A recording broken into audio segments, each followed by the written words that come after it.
menitipkan sandalnya, di depan telah ada lemari ataupun rak penitipan sandal. Dan kami himbau kepada oknum-oknum yang ingin berbuat kejahatan untuk mengurungkan niatnya, terutama yang ingin biasanya mengambil sendal ataupun sepatu, karena sesungguhnya Allah Maha melihat. Dan juga di sini telah tersedia fasilitas CCTV 28 titik yang selalu berhasil menangkap setiap kejadian yang ada di Masjid Baitur Rahman Bang Raya Palembang, dan setiap tindak kejahatan akan diproses secara hukum. Selanjutnya, terakhir, yang tidak sebagai khotib dan imam adalah Ustadz Novan Apriansa LC. Alhamdulillah beliau sudah hadir, dan atas nama jamaah kami ucapkan jazakallah khairul jaza atas kesediaan Ustadz. Dan yang akan mengumandangkan azan dan iqamah adalah ananda kami Auladi. Demikianlah rangkaian pengumuman kami. Mohon maaf bila banyak kekurangan, pada Allah kami mohon ampun, dan sekali lagi kami mengucapkan terima kasih telah memilih untuk beribadah di Masjid Baitur Rahman Bang Raya Palembang. Semoga apa yang kita lakukan bernilai ibadah, diridhoi dan diberkahi Allah Subhanahu wa taala. Amin ya rabbal alamin. Billahi taufiq wal hidayah. Wassalamualaikum warahmatullahi wabarakatuh.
Assalamualaikum warahmatullahi wabarakatuh. Allahu Akbar, Allahu Akbar, Allahu Akbar, Allahu Akbar. Asyhadu an la ilaha illallah.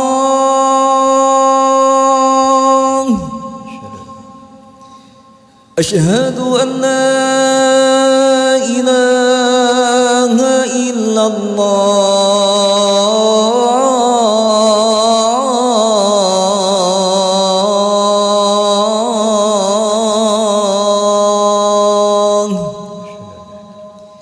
أشهد أن محمدا رسول الله.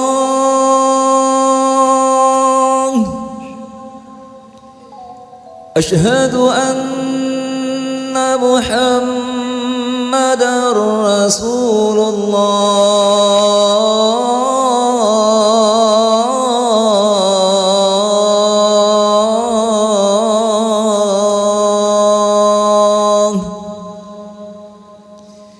حي على الصلاة،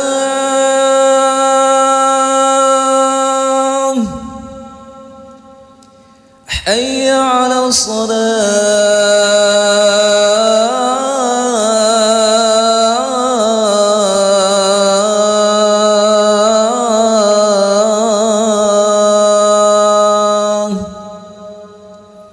حي على الفلاح،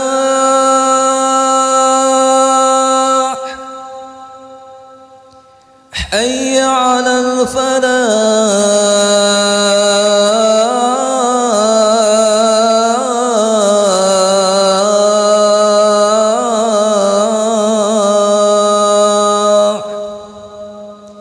الله أكبر، الله أكبر، لا إله إلا الله.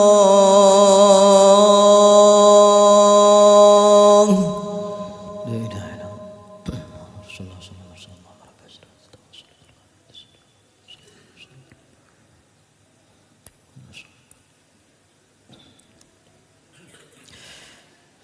إن الحمد لله نحمده ونستعينه ونستغفره ونعوذ بالله من شرور أنفسنا وسيئات أعمالنا من يهده الله فلا مضل له ومن يضلل فلا هادي له أشهد أن لا إله إلا الله وأشهد أن محمدا عبده ورسوله اللهم صل وسلم على سيدنا محمد وعلى آل سيدنا محمد أدى الأمانة وبلغ الرسالة ونصح للأمة وجاهد في سبيل الله حتى أتاه اليقين أما بعد فيا أيها المسلمون رحمكم الله أوصيكم وإياي بتقوى الله وطاعته لعلكم تفلحون وقال تعالى وهو أصدق القائلين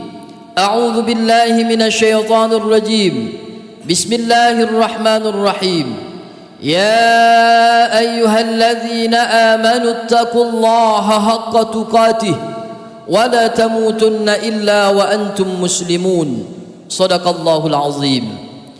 Ma'asyiral hadirin, jamaah Jumat yang dimuliakan oleh Allah Subhanahu wa taala.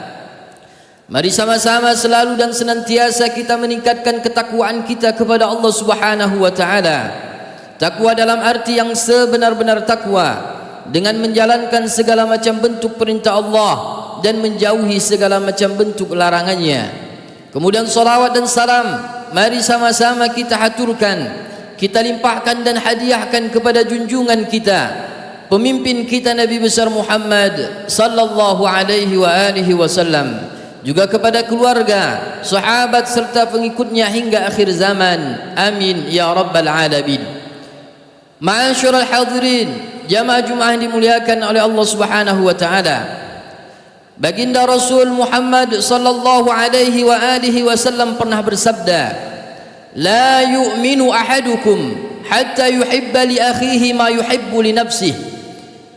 Belum dikatakan sempurna keimanan seseorang di antara kalian sampai dia mencintai saudaranya sesama muslim sebagaimana dirinya mencintai dirinya sendiri. Di dalam hadis yang lain Rasulullah sallallahu alaihi wa alihi wasallam juga bersabda, al-mu'minu lil mu'min kal bunyan yashuddu ba'dhum ba'dha. Seorang mukmin dengan mukmin yang lain dia diibaratkan sebagai sebuah bangunan yang satu sama lainnya saling mengokohkan dan menguatkan. Kemudian di hadis yang lain Rasulullah sallallahu alaihi wa alihi wasallam juga bersabda, mathalul mu'min fi tawadhihim wa ta'atufihim wa tarahumihim kamathalil jasad idza ishtaka minhu al-'adu tada'a sa'irul jasad bis-sahri wal huma. Seorang mukmin dengan mukmin yang lain diibaratkan seperti satu tubuh. Idza ishtaka minhu al-'adu, kalau satu anggota tubuh merasakan sakit, tada'a sa'irul jasad bis-sahri wal huma, maka anggota tubuh yang lain pun akan merasakan sakit yang sama. Ma'asyiral hadirin, jamaah Jumat yang dimuliakan oleh Allah Subhanahu wa taala. Maka dari beberapa hadis yang disampaikan oleh Rasulullah sallallahu alaihi wa alihi wasallam kepada kita semua, sudah cukup bagi kita untuk sama-sama dapat merasakan apa yang saat ini dirasakan oleh saudara-saudara kita yang berada di Palestina. Maka kalau kita meninjau daripada sejarah, kita umat Islam sangat erat kaitannya dengan negeri Palestina. Di antara fadilah atau keutamaan daripada negeri Palestina, yang pertama, bahwa Masjidil Aqsa itu berada di negeri Palestina yang Allah Subhanahu wa taala berikan keberkahan di sekitarnya. Sebagaimana Allah Subhanahu wa taala ungkapkan di dalam Al-Qur'an, subhanalladzi asra bi'abdihi lailan minal masjidil harami ilal masjidil aqsa alladzi barakna haulahu linuriyahu min ayatina. Maha suci Allah yang telah memperjalankan hambanya minal masjidil haram, dari masjidil haram Mekah ila masjidil aqsa, ke masjidil aqsa Palestina, alladzi barakna haulahu, yang Allah Subhanahu wa taala berikan keberkahan pada sekelilingnya, linuriyahu min ayatina, untuk Allah mempersaksikan tanda-tanda daripada kekuasaan Allah Subhanahu wa taala. Kemudian yang kedua, bahawa negeri Palestina ini merupakan tempat hijrah dan banyaknya lahir para nabi dan rasul. Allah Subhanahu wa taala ungkapkan dalam Al-Quran, "Wa najjaynahu wa Lutan ila al-ardi allati barakna fiha lil alamin." Dan kami selamatkan Nabi Ibrahim dan Nabi Lut ke sebuah negeri yang kami telah memberkahinya untuk sekalian manusia, yaitu negeri Palestina. Kemudian yang ketiga, bahawa Masjidil Aqsa yang berada di Palestina ini adalah salah satu di antara masjid yang boleh kita mengkhususkan mengunjunginya dalam rangka beribadah. Sebagaimana hadis Rasulullah sallallahu alaihi wasallam, "La tashuddur rihal illa thalathata masajid." Tidak boleh kita mengunjungi dalam rangka ibadah kecuali mengunjungi daripada 3 masjid ini. Masjidil Haram, yaitu Masjidil Haram, wa Masjidi, dan Masjid Nabawi, wa Masjidil Aqsa, dan Masjid Aqsa yang berada di Palestina. Kemudian berikutnya, bahawa Palestina atau Baitul Maqdis merupakan kiblat pertama daripada kita umat Islam sebelum kemudian kita menghadapkan wajah kita ke arah Ka'bah yang menjadi kiblat kita saat ini. Seorang sahabat pernah mengatakan, "Salaina ma'an Nabi sallallahu alaihi wasallam nahnu wa Baitul Maqdis 16 atau 17 syahran thumma sarafahu nahwal kiblah." Kami salat bersama Rasulullah sallallahu alaihi wasallam menghadap ke Baitul Maqdis 16 atau 17 syahran, selama 16 atau 17 bulan lamanya, baru kemudian kami berpindah menghadap ke arah kiblat kami, yaitu Ka'bah Al-Musyarrafah. Ma'asyiral hadirin, jamaah yang dimuliakan oleh Allah Subhanahu wa taala, maka hari ini kita melihat saudara-saudara kita yang berada di Palestina yang saat ini tengah diuji oleh Allah Subhanahu wa taala. Tanah mereka dijajah, tempat mereka dirampas paksa. Setiap hari ada anak-anak yang kehilangan ayahnya, ada istri yang kehilangan suaminya. Setiap malam mereka terjaga akibat dentuman suara rudal yang begitu luar biasa. Rumah-rumah mereka hancur porak-poranda. Anak-anak menjadi yatim dalam sekejap mata. Sedih hati kita ketika mendengar anak-anak kecil yang seharusnya masih bermain dan bersekolah, akan tetapi harus merasakan terpisah dari orang tuanya untuk selama-lamanya. Dalam tangis, banyak anak-anak Palestina yang mengatakan, "Ya Allah, kami ingin syahid bersama orang tua kami ingin syahid bersama ayah kami ingin syahid bersama keluarga kami." Begitu banyak anak-anak yang kehilangan orang tuanya, anak-anak yang kehilangan ibunya, anak-anak yang kehilangan sekolah mereka. Maka tentunya itu menjadi kewajiban dan tugas kita semua untuk mendukung warga Palestina. Sementara kita mungkin saat ini kita masih Allah Subhanahu wa taala berikan nikmat bahagia. Kita masih bisa berkumpul dengan anak dan keluarga, masih bisa bercanda dan tertawa, bisa menikmati makanan dan minuman beraneka ragamnya. Masihkah kita berkata bahwa Palestina bukanlah urusan kita? Padahal Rasulullah sallallahu alaihi wasallam bersabda, "Mathalul mu'min fi tawadhihim wa ta'atufihim wa tarahumihim kamathalil jasad." Seorang mukmin dengan mukmin yang lain diibaratkan seperti satu tubuh. Idza ishtaka minhu al-adu, kalau satu tubuh itu merasakan sakit, tada'a sairul jasadi bis-sahri wal huma, maka anggota tubuh yang lain pun akan merasakan sakit yang sama. Betul saat ini Palestina yang berduka, betul saat ini Palestina yang berdarah, tapi mereka adalah saudara-saudara kita. Mereka saudara satu akidah yang diikat dengan kalimat la ilaha illallah.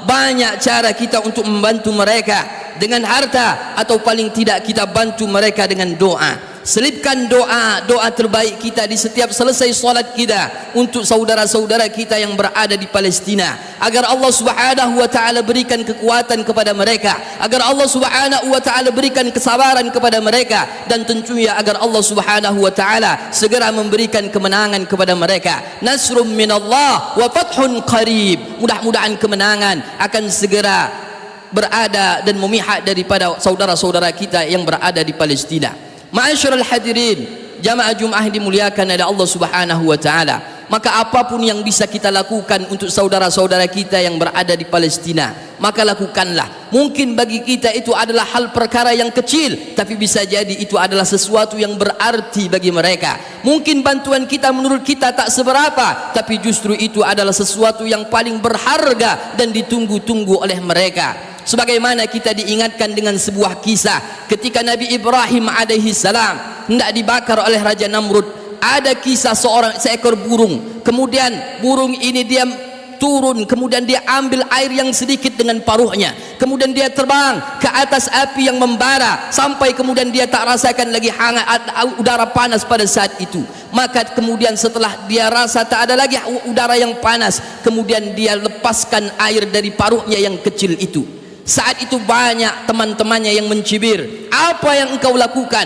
Tak ada manfaat yang engkau lakukan, tak akan bisa dengan air yang sedikit, dengan paruhmu yang kecil akan memadamkan api yang membakar Ibrahim saat ini. Tapi apa yang dikatakan oleh burung ini? Dia mengatakan, aku tahu dengan paruhku yang kecil, dengan air yang sedikit ini tak akan mampu memadamkan api yang membakar Ibrahim alaihi salam, tapi paling tidak pada hari kiamat nanti inilah yang akan menjadi saksi di hadapan Allah Subhanahu wa taala di mana aku berpihak. Ma'asyiral hadirin, jamaah Jumat dimuliakan oleh Allah Subhanahu wa taala. Rasulullah sallallahu alaihi wasallam bersabda, "Man ra'a minkum munkaran falyughayyirhu biyadihi." Barang siapa yang melihat sebuah kemunkaran, maka rubahlah dengan tangannya. Fa illam yastati, tak mampu kita merubah dengan tangan, fa bilisani, rubah dengan lisan kita. Fa illam yastati, tidak bisa juga kita rubah dengan tangan, tak mampu kita merubahnya dengan lisan, fa biqalbi, paling tidak kita rubah dengan hati kita. Paling tidak ada rasa ketidaksukaan, ada rasa mengecam terhadap apa yang dilakukan oleh Zionis Israel kepada warga Palestina saat ini. Wadzalika ad'aful iman, dan itu kata Rasulullah sallallahu alaihi wasallam adalah selemah-lemahnya iman. Tapi paling tidak kita teruslah berbuat untuk saudara-saudara kita yang berada di Palestina. Mudah-mudahan Allah Subhanahu wa taala segera memberikan mereka kemenangan, dan Allah Subhanahu wa taala memberikan ketabahan kepada keluarga-keluarga yang ditinggalkan, kepada anak-anak yang ditinggalkan orang tuanya. Mudah-mudahan mereka diberikan oleh Allah Subhanahu wa taala kekuatan. Amin ya rabbal alamin. Barakallahu li wa lakum bil Qur'anil azim, ونفعني وإياكم بما فيه من الآيات والذكر الحكيم، وتقبل مني ومنكم تلاوته إنه هو السميع العليم.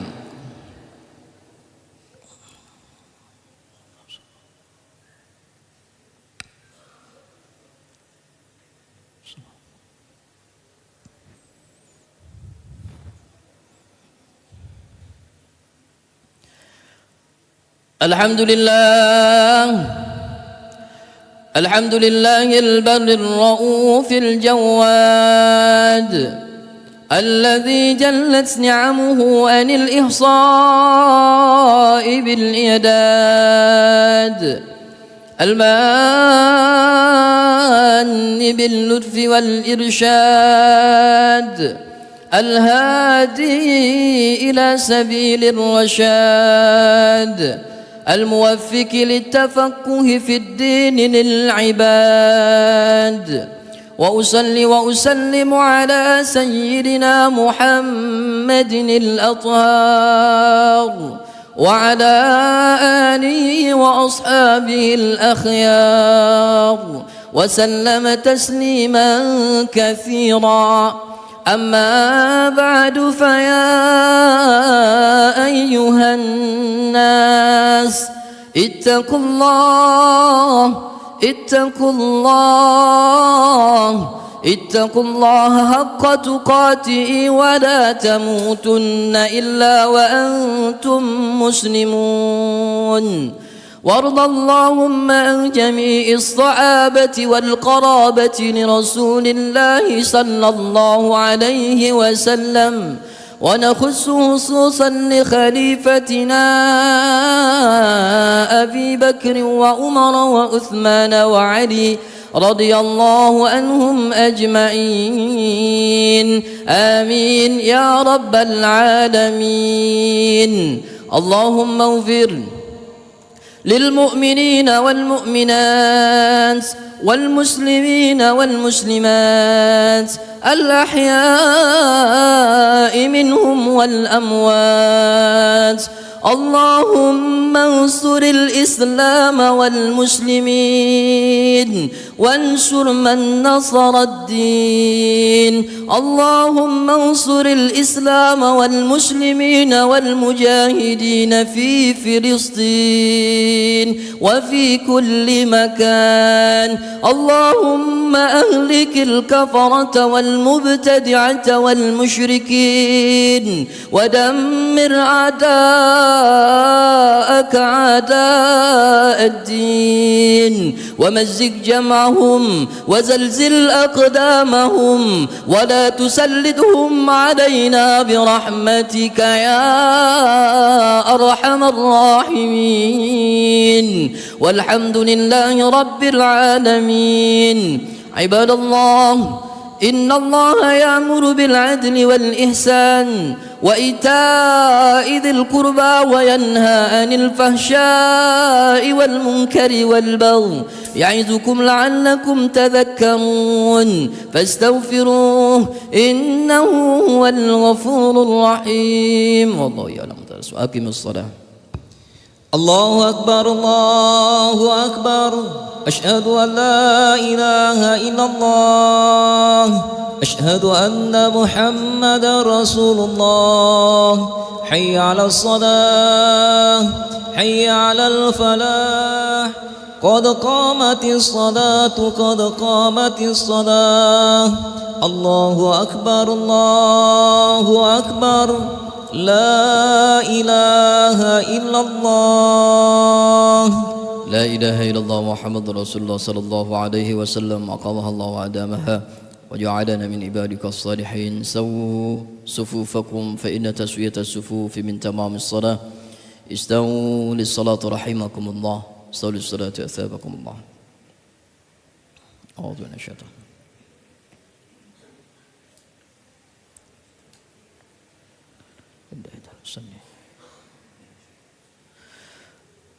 الله أكبر. الله أكبر. سبحان الله. صلاة ونسأل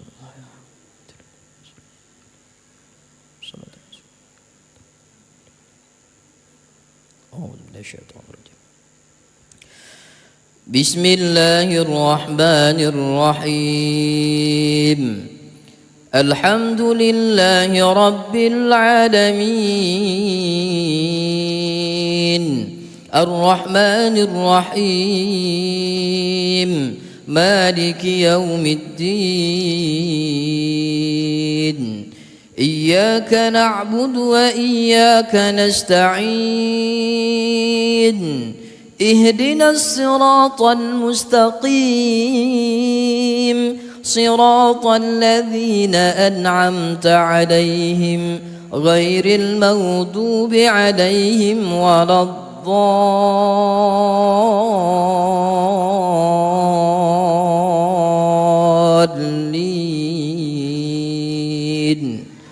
آمين.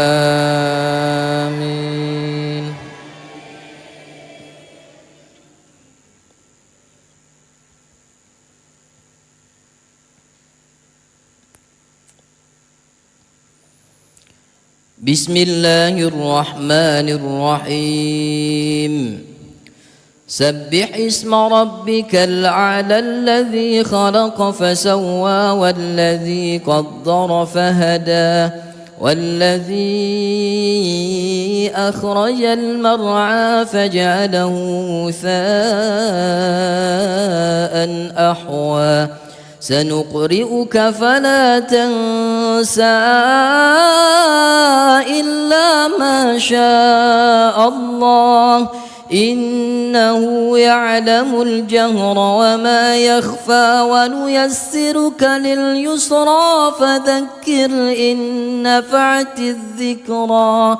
سيذكر من يخشى ويتجنبها الأشقى الذي يصلى النار الكبرى ثم لا يموت فيها ولا يحيا قد أفلح من تزكى وذكر اسم ربه فصلى بل تؤثرون الحياة الدنيا والآخرة خير وأبقى إن هذا لفي الصحف الأولى صحف إبراهيم وموسى. الله أكبر.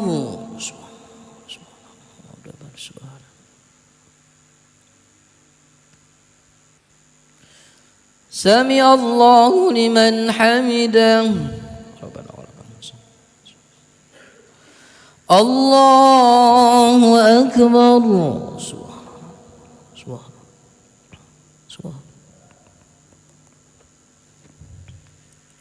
الله أكبر. ربي في الأرحام.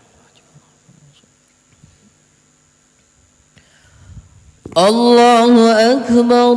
سبحان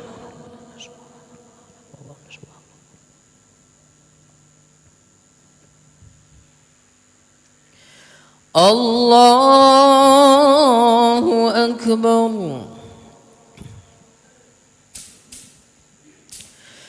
بسم الله الرحمن الرحيم الحمد لله رب العالمين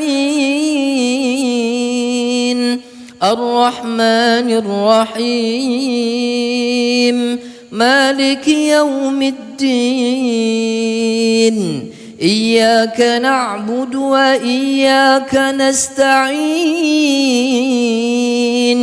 اهدنا الصراط المستقيم صراط الذين أنعمت عليهم غير المغضوب عليهم ولا الضالين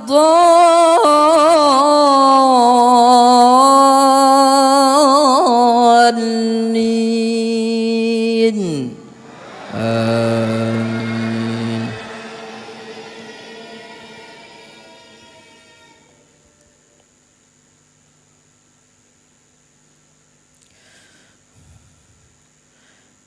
بسم الله الرحمن الرحيم هل أتاك حديث الغاشية وجوه يومئذ خاشعة عاملة ناصبة تصلى نارا حامية تسقى من عين آنية ليس لهم طعام إلا من ضريع لا يسمن ولا يغني من جوع وجوه يومئذ ناعمة لسعيها راضية في جنة عالية لا تسمع فيها لاغية فيها عين جارية فيها سرر مرفوعة وأكواب موضوعة ونمارق مصفوفة وضرابي مبثوثة أفلا ينظرون إلى الإبل كيف خلقت وإلى السماء كيف رفعت وإلى الجبال كيف نصبت وإلى الأرض كيف سطحت فذكر إنما أنت مذكر لست عليهم بمسيطر إلا من تولى وكفر فيعذبه الله العذاب الأكبر إن إلينا إيابهم ثم إن علينا حسابهم. الله أكبر.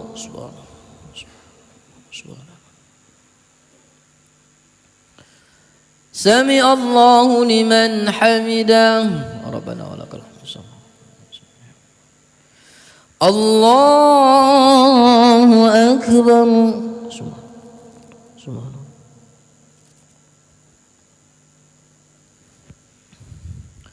الله أكبر.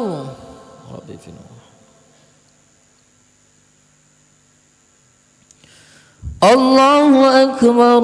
سبحان سبحان سبحان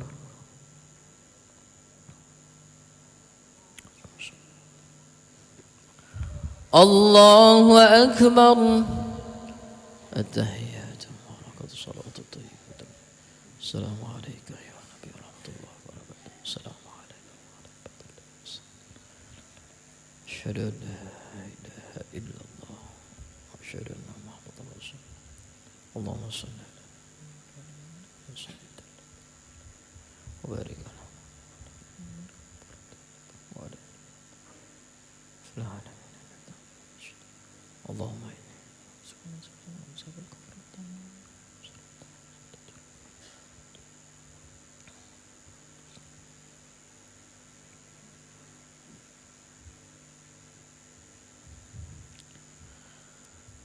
السلام عليكم ورحمة الله. السلام عليكم ورحمة الله. استغفر الله العظيم. استغفر الله العظيم. استغفر الله العظيم. استغفر الله العظيم الذي لا إله إلا هو الحي القيوم ونتوب إليه. إلى حضرة نبينا محمد صلى الله عليه وسلم وعلى آله وأصحابه وذريته وأهل بيته شيء لهم الفاتحة. أعوذ بالله من الشيطان الرجيم. بسم الله الرحمن الرحيم. الحمد لله رب العالمين الرحمن الرحيم مالك يوم الدين. إياك نعبد وإياك نستعين اهدنا الصراط المستقيم صراط الذين أنعمت عليهم غير المغضوب عليهم ولا الضالين آمين. أعوذ بالله من الشيطان الرجيم. بسم الله الرحمن الرحيم. الحمد لله رب العالمين حمد الشاكرين حمد الناعمين حمدا يوافي نعمه ويكافي مزيدا. يا ربنا لك الحمد كما ينبغي لجلال وجهك الكريم وعظيم سلطانك. سبحانك لا نحصي ثناء عليك كما أثنيت على نفسك فلك الحمد حتى ترضى. اللهم صل وسلم على سيدنا محمد وعلى آل سيدنا محمد. ربنا ظلمنا أنفسنا وإن لم تغفر لنا وترحمنا لنكونن من الخاسرين. اللهم إنا على ذكرك وشكرك وحسن عبادتك. اللهم اغفر لنا ذنوبنا ولوالدينا وارحمهم كما ربونا صغرا. ولجميع المؤمنين والمؤمنات والمسلمين والمسلمات الأحياء منهم والأموات إنك سميع قريب مجيب الدعوات يا قاضي الحاجات. اللهم باعد بيننا وبين الخطايا كما باعدت بين المشرق والمغرب. اللهم أرنا الحق حقا وارزقنا اتباعه وأرنا الباطل باطلا وارزقنا اجتنابه. اللهم استر عيوبنا بسترك الجميل يا ستار العيوب في الدنيا والآخرة إنك على كل شيء قدير. اللهم إنا نعوذ بك من الهم والحزن ونعوذ بك من العجز والكسل ونعوذ بك من الجبن والبخل ونعوذ بك من غلبة الدين وقهر الرجال. اللهم اصلح لنا ديننا التي هو اسمة أمرنا واصلح دنيانا التي فيها معاشنا واصلح آخرتنا التي إليها معادنا واجعل الحياة زيادة لنا في كل خير واجعل الموت راحة لنا من كل شر. ربنا آتنا في الدنيا حسنة وفي الآخرة حسنة وقنا عذاب النار. وصلى الله وسلم على سيدنا محمد النبي الأمي وعلى آله وصحبه أجمعين. سبحان ربك رب العزة عما يصفون وسلام على المرسلين والحمد لله رب العالمين. تقبل الله منا ومنكم تقبل يا كريم. صلى الله على محمد صلى الله عليه وسلم. صلى الله عليه وسلم. صلى الله عليه وسلم. صلى الله على محمد صلى الله عليه وسلم.